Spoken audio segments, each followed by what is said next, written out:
New to Medical Device Sales Meetup in Scottsdale, Arizona, May 4th. So this is going to be an event where you can come, you can learn from people inside the industry, teaching you how to break into medical device sales, as well as how to actually perform once you're inside the industry. This event's not only going to be for people who are trying to break into medical device sales, but for people who are already in medical device sales. A bunch of different speakers, as well as having the opportunity of having people we've helped break into medical device sales come, introduce themselves, speak, because they're going to be able to share their experiences of what it was like to break in and also what it's like as their experience inside medical device sales. This is also going to be a time not only to learn, but to also network. Like I said, we're going to have people inside the industry, but we're also going to have people outside the industry trying to get inside of medical device sales. And this is a great time to make those connections that will continue to grow throughout the next several years in your career in medical device sales. Here at New to Medical Device Sales, community is massive for us. And I want to continue to give back to that community, continue to grow and put back into you all, and just say thank you from the bottom of our hearts. I'm really looking forward to seeing you in Scottsdale on May 4th for the New to Medical Device Sales Meetup. Click the link below. Welcome back to First Year in Medical Device Sales. I am your host, Jacob McLaughlin, and I wanted to take a moment to just say thank you to all of the new listeners and to everyone who's been reaching out and just sending us messages of how helpful it's been. Just really appreciate the support. I'm so glad it has been helpful for you all.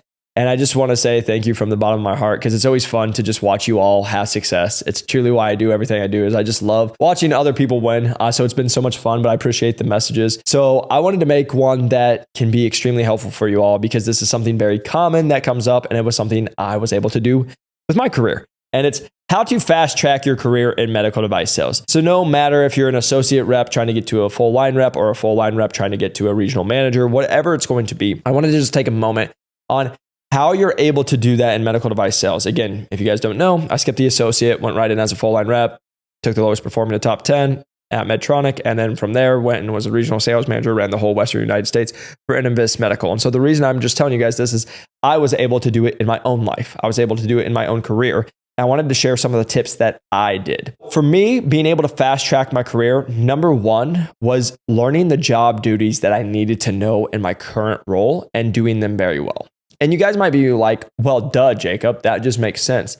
But then you'll all look at your coworkers and you'll understand why I just said that is because most people don't do what they actually have to do, and they don't do their job. And it's why people aren't performing, right? Just like there's a lot of reps in medical device sales that are reps, but they don't perform, right? Oh, they're still reps, but they're not doing what they need to every single day, right? So whether it's like the associate sales rep where you need to be running trays, you need to be going collecting trays, you need to be going and helping set up lunches, that you need to be going and be proactive on running cases. And again, you just have to learn the job duty of what you really need to do and do it very well, right? Like associates, it's just being able to understand your whole goal is to be an asset to the team that you're on, to make the TM's life as easy as possible, right? So your job is to actually be thinking ahead. How can I make my territory manager's life as easy as possible? Can I go pick up some trays? Can I go run these trays? Can I go be able to run this case? Can I suggest that I go run this tray? Or can I suggest that I go do this lunch? Or can I suggest that I go ask to, you can see where it goes. It's you being proactive.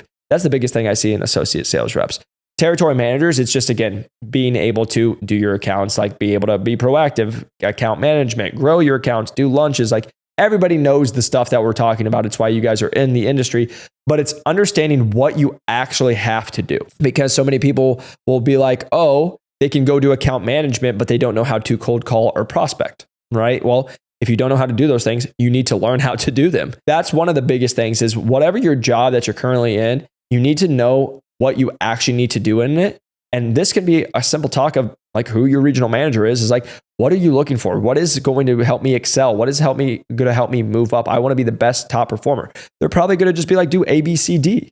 That's great. That's why you guys want to be able to talk with someone, but understand what you need to do in your current role. The second point to that is now you need to be able to do the role that you're about to go into. So for example, if you're an associate, but you want to go be a territory manager, know what's going to help you is if you know how to prospect and you know how to run lunches. That's where you can ask your team if you could go run a couple on your own, because then when you're going in an interview and they're like, oh, you don't know how to do A, B, C, you can actually be like, hey, I actually did this, right? If you're also an associate and you can show how you helped grow a territory, you can actually put that on your resume, show numbers, show growth, and show what you contributed to, because that's what they're looking for in a territory manager, right? Same thing with a territory manager. When they see what you've done as a TM, being able to, grow sales, be able to turn accounts over or whatever it's going to be in your territory. But what's the job of a regional sales manager? It's going to be coaching people, right? So if you're working with associate sales reps, you could talk about who you've worked with, how you've been able to grow them. You can go into your accounts, be able to show how many meetings you've done. You can be able to show your in-services. You could show there's these stuff that they're looking for, that they want to see, that you would be able, if they put you in the next position, that you could crush it. Number one is learning the current job role that you're supposed to do. Number two is learning the next job role that you want to get to, and then actually incorporate and show that you can do that in your current role. So when you go to make that jump, it actually can happen and they can see the correlation, and you can actually show that, because they'll tell you, you can't do this or you haven't done this. And you can actually say, well, I appreciate you saying that, but I actually have, and I can show you A, B, and C. It just won't be the exact thing they're looking at. No different than when I was a personal trainer trying to break into med device sales. You don't have sales experience. Well, I actually did, but it's not the sales experience you're looking for. So let me make it make sense. Okay. So that's how you can look at it. Number three, this is going to be a massive one. Stop waiting for it to happen. The reason I'm saying that, if you come into it, you're an associate, everyone's going to tell you, hey, it usually takes about 2 years, right? Go be a territory manager. How long before you're a regional manager? Well, or a district manager? Well, it usually takes, 5 to 7 years. You got to perform at this much and do it. Then what happens is then I watch people take the slow and steady, and then they're not actually progressing. And then, like, for example, when I was at Medtronic, my favorite part was I was crushing it. I was running at over 130% to plan. I had all these reps being like, stop it. You're going to screw yourself for next year. You're going to do all this stuff. And what people didn't understand is I never came into a place to be like, I have to be married to this place for 10 years. I was going to be the top performer, and I was going to go do the best that I could. And then every single year, I think everyone should be smart of like, you should interview with somewhere every year. Why? If the company you're with is truly the best and they're paying you the great salary, or they're giving you great compensation, and they give you the great support that you need, and you're very happy with them, guess what you'll never do? Leave. But what happens when you're in med device sales and you're making $120,000 and you go interview with a company that's paying $185,000? Well, this company that's paying $120,000 might be like, well, we're the best, we'll do this stuff, but they ain't showing it. Because if the going price in the market is $185,000 for a rep, well, then why are they paying you under $60,000? Well, because they have you, right? And this is why I'm just saying is this is what most people don't do, because again, I'll hear, I'm loyal. That's great. Like, you can be loyal, but what happens when you being loyal is your company taking advantage of you? And that's what people don't think about, because again, you can all talk to people who've worked at places for 20 years, and over the 20 years, they made an extra $10,000 a year. Like, they got less than 1% or a 2% raise per year. But you can literally go to another position and make way more. You should be going as hard as you can. People will continue to be like, no, slow down, slow down, slow down. That's not going to help you progress in the career. Now, if you're sitting here say, Jake, I'm just trying to be a rep for the next 10 years, that's a different conversation. But if you're trying to say, hey, I'm an associate, I want to be a TM in the next 12 months, you gotta hustle. Same thing. If you're a territory manager and you're like, I want to be a regional manager, but I don't want to wait 7 years, you got to go hustle. You got to go show it. And that's how you fast track it. And the last thing I'll say is this is the most important. Number 4 is the most important thing to do to fast track your career. Go find a mentor. Go find somebody who's where you want to be. Because what I'll sit here and tell you is so many people you guys will all go talk to. We'll talk to the rep. We all know Jerry or whoever it is who's been in for 15 years, who's going to give you their advice, and they're doing this stuff. Jerry probably gives really great advice and is an awesome rep and makes a lot of money in med device. That's awesome. But guess what? You're not. You're not Jerry. You're not 15 years experience in there. You're 1 or 2 years experience in. The reason I'm just saying that is if they're just continuing to say, hey, take it slow, take it slow, take it slow, take it slow, that's great if you're trying to take it slow and be in for 15 years to that place. I always told people, I got into med device sales. I never said I was going to be there for 30 years, right? Like, I always say, I absolutely love it. I love the industry. I love being able to help and make a difference. And it's an amazing industry. But I also didn't say, hey, I'm going to do it for 30 years. And so the reason I'm just saying that is everybody's going to be different. Some people will be like, hey, that's wrong. You should only do it for 20 and all that. That's great.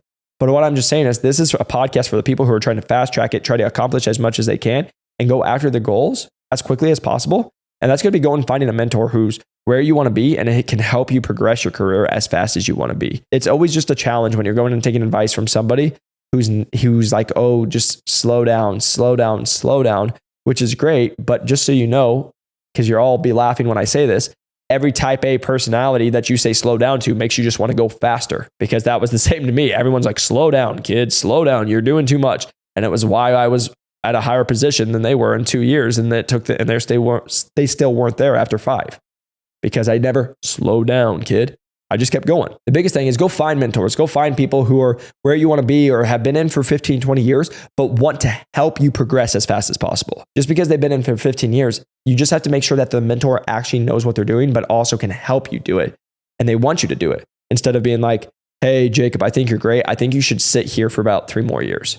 Because just so you guys know, I talk about this all the time. There was a VP of sales when I was looking and interviewing with another company. And I reached out. I said, hey, I really like your company. I see the opportunity. He's like, you need to stay at Medtronic for another 3 to 5 years. Once you do that, then you can come over. Decided not to listen, went to Innovis. And then after 6 months at Innovis, got the call back. And he's like, hey, your name's come across my desk 6 times. We're looking for a position. Would you be open to it? The same person who told me out of their mouth I needed to wait 3 to 5 years was calling me back 6 months later to offer me a job. Why? Because I wasn't waiting. But they gave me that advice. So the reason I'm just saying that is make sure you're going to ask people that actually want to help progress you as fast as you can, and that you're interested in and that you connect well with. So those are some tips that can help fast track your career in medical device sales. Even though they're very simple, most people overlook them, from just understanding what you actually need to do, the job you're wanting to do. And then, like, again, you're going to get the pressure of like, slow down, don't overperform, don't do this. That's what everybody does. It's just so you guys know, it's what we always talk about. It's the crab in the buckets. Johnny's running at 92%, but you're running at 112. Slow down, kid, because whatever. Why would someone who's losing tell you to slow down? Because it doesn't want to make them feel insecure. It doesn't want to make them feel worse, and it shows that they're not doing it. Again, there's nothing wrong with slowing down if that's where you want to be. But like a lot of people that are reaching out to me are like, Jacob, I'm trying to do this in the next 2 to 3 years. And a lot of times, if you're trying to do that in 2 to 3 years, you can't really slow down all the time. So hopefully this was helpful. If it was, please share it with somebody. That like and subscribe button really helps us grow this channel. And if you guys are really interested in breaking into medical device sales, or you guys are in the industry, but you want to continue to progress your career, you can feel free to reach out to me at Jacob McLaughlin, new to medical device sales. It's been really funny. I made first year in medical device sales for a lot of reps that are inside the industry, but we have a lot of people who are trying to break into medical device sales. So the reason I just say that is we do have a course that our average person breaks in 8.2 weeks at $94,478. If you guys are really interested, we've had associates join our course that are trying to go in and be full line reps, and they don't want to come in at 100K. They want to come in at 130, 150 and plus, because they actually want to go make the money. Like we just got one of our guys yesterday who did this exact same thing, and he's now coming in at 185. So he went from being an associate making 70 to now he's a full line rep at 185, instead of, oh, I'm going to go do this and I'm going to come in at 112 and hopefully it works out. It's again, just understanding how to do it the right way. Hopefully this was helpful. Really appreciate all of you guys. Appreciate the support. Until next time, go after your quota and crush it. Peace.